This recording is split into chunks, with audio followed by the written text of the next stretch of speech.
오촌TV 988회 6.25와 이승만 대통령 14번째 시간입니다. 제2부 낙동강 방어선에서 대통령의 역할. 오랜만에 진해에서 단잠을 자다는 부분입니다.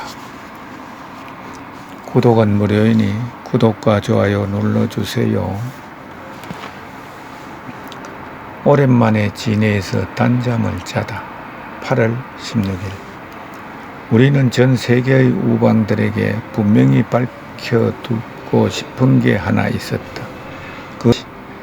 그것은 어떤 나라든지 이 전쟁을 중재하기 위한 계획이나 제안을 내놓기 원할 경우 그러한 제안은 반드시 직접 또는 간접적으로 한국 정부에 제시되어야 한다는 점이었다. 한국민들은 남북한 간의 평화협상 제의가 소련 또는 다른 어느 나라에 의해 제시되는 것을 강력히 반대한다. 우리는 과거에도 그 같은 경험을 수없이 겪었으며 지금 현재 미국인들과 한국인들이 고통의 시간을 갖고 있는 것도 바로 그러한 이유 때문이다. 따라서 우리는 정당한 우리 정부 당국과의 사전 협의 없이 남북한 문제에 관해 다른 나라들이 협정을 맺는 것은 결단코 반대하는 사실을 분명히 해둘 필요가 있었다.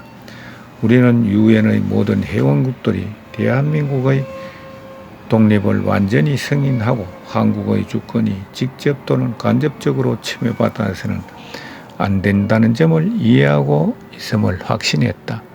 우리의 우방들이 이 전쟁에서 모두 참여해서 우리를 도와주고 있지만 현재의 이 전쟁은 궁극적으로 우리 자신의 전쟁이다. 다행히도 우방들이 한국 땅까지 와서 우리를 도와주려는 목적, 즉 민주주의를 수호하려는 그 목적은 우리 자신이 추구하는 것과 일치했다. 공산주의자들은 이러한 민주 수호자들에게 무차별 공격을 감행, 모든 민주국가를 파괴하고 공산주의로 세계를 지배하려 한다.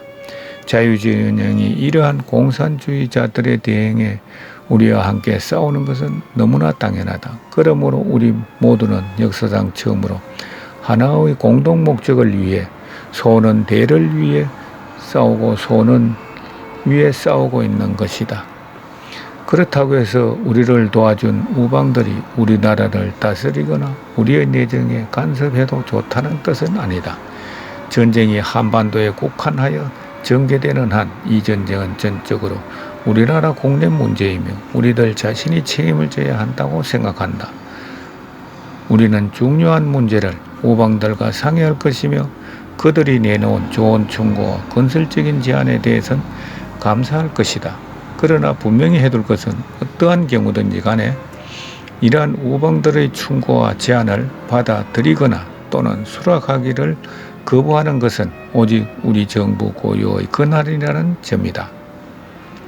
8월 17일 대통령은 오전 11시에 비행기편으로 부산으로 갔다가 오후 5시쯤 대구로 돌아왔다. 대통령이 공항에서 자동차를 타고 대구의 지사 사무실로 와보니 대부분의 강요들이 모여 있었다. 거기엔 조병옥 내무장관과 헬렌 김한란도 있었다. 이들은 대통령에게 정부를 부산으로 옮겨야 한다고 건의하면서 곧 이 내용을 발표하겠다고 말했다. 대통령은 그들에게 오늘은 아무런 조치도 취하지 말라고 당부했다. 대통령은 다시 오늘 중으로 진해로 갔다가 내일 아침 대구로 돌아온 뒤 이 문제에 대한 결정을 내릴 계획이었다. 대통령은 국민들이 혼란에 빠지는 것을 원치 않았다. 관제로 돌아오니 이번엔 클레어런스 리 공보처장 이철현이 손에 사표를 든 채 대통령을 기다리고 있었다. 그 사표를 수리하고 후임에 헬렌 김을 임명했다. 지사 관제에서 잠시 휴식을 취한 대통령은 진해로 떠나기 위해 공항으로 나갔다. 노블 참사관이 우리를 공항까지 안내했다. 공항엔 C-47기 한 대가 우리를 기다리고 있었다. 우리는 항비서관과 5명의 경찰관, 요리사, 향학준씨 등을 대동하고 비행기에 올랐다. 그런데 이 비행기의 조종사는 진해 쪽으로 한 번도 비행한 적이 없었다. 그는 낙동강을 따라서 계속 내려가고 있었다. 그래서 우리 승객들이 오히려 진해 쪽으로 가는 산골짜기를 조종사에 가르쳐 주어가면서 비행을 계속해야만 했다. 비행기가 무사히 착륙해서 내려보니 한미 양국 국기를 바치던 이장대가 우리를 맞이했다. 그곳엔 미 공군의 헤스 소령, 영화 전성가의 주인공과 한국 조종사들을 훈련시키고 있던 3명의 미군 교관도 와 있었다.